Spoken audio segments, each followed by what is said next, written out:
got his MBA at Penn State while he was out there working for Piper.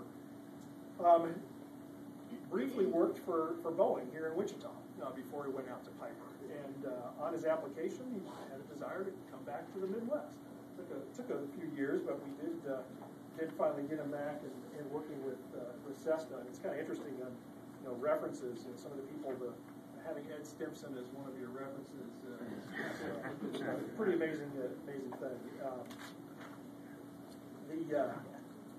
On Steve's application, I noticed his first job is listed as self-employed, and that was he and his father were working in their farming operation. It just kind of caught my eye on salary. Farming operation was a variable.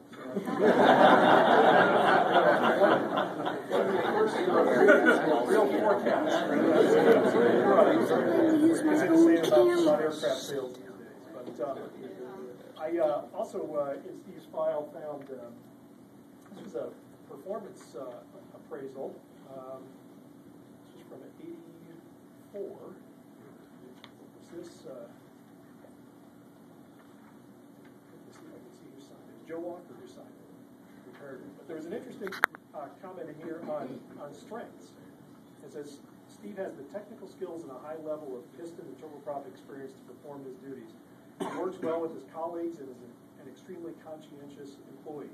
I place a great deal of trust in his judgment.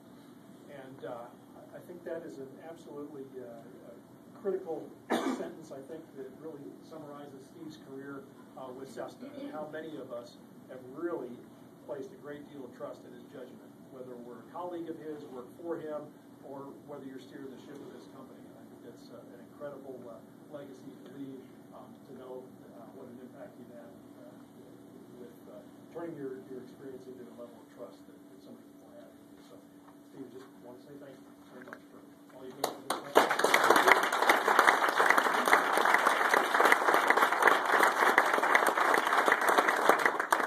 Everybody, like my two predecessors here said, thanks to all of you for the help and the support.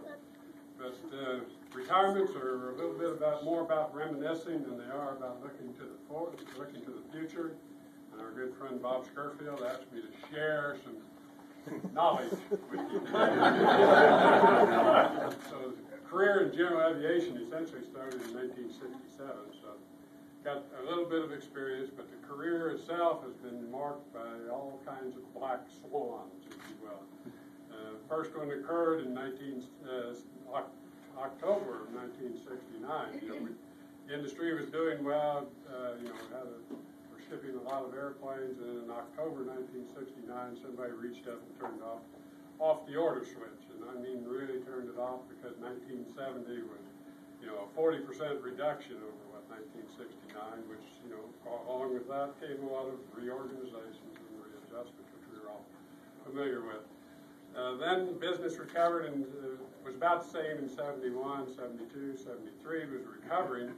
And then in November 1973, the OPEC decided they're going to quit shipping oil to the United States. And as a result, one of the first things that happened is they said, well, we won't make any more avgas for that industry, and we'll send it all to higher priority places. Well, that immediately caused 25% of the people to go out the door in 1973. But out of that came some good, because by April of '74, we passed the 55-mile-an-hour speed limit, which people didn't like at all, and it drove up oil prices, and that boom lasted until essentially 1980. Not always a boom, but by 1980 we were well into another boom period, if you will, when all of a sudden another black swan jumped out in front of us. It was tied to the high oil prices that created a lot of independent oil producers who bought a lot of airplanes, but they also bought a lot of real estate. And so in 1980, then, when we had that recession, here came all the bankruptcies of the savings and loan institutions. This was before you had all the acronyms that we had for reselling mortgages that we had today. A lot of savings and loans went broke, and of course the industry went kaput, went to the pot. And as you might guess, You know, it was accompanied by a significant decline in employment. Only this one, because it was kind of a financial bubble we hit, this one lasted 5 years, and so it wasn't until about 1986, 87 we started to see an increase. Then business grew nice and steadily with a couple of hiccups in between, until about 1997 when, you know, all of a sudden business took off again, and boy, we jumped on that bandwagon too in 98, 99, 2000. And all of a sudden in 2001, here comes another one of those black swans, and we had the dot-com bust.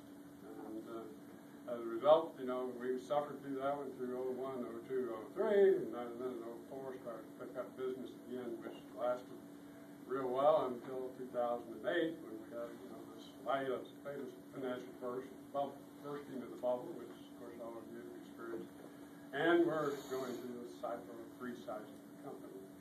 But, you know, the long and short of the story is, you know, each of these black swans and market bust that followed the bubbles, you know, we recovered and came back, and I'm sure that's what all of you can do. And, you know, I'm just unfortunately too old to participate in the next one. I take this opportunity to step aside. So I didn't introduce the family. Got the wife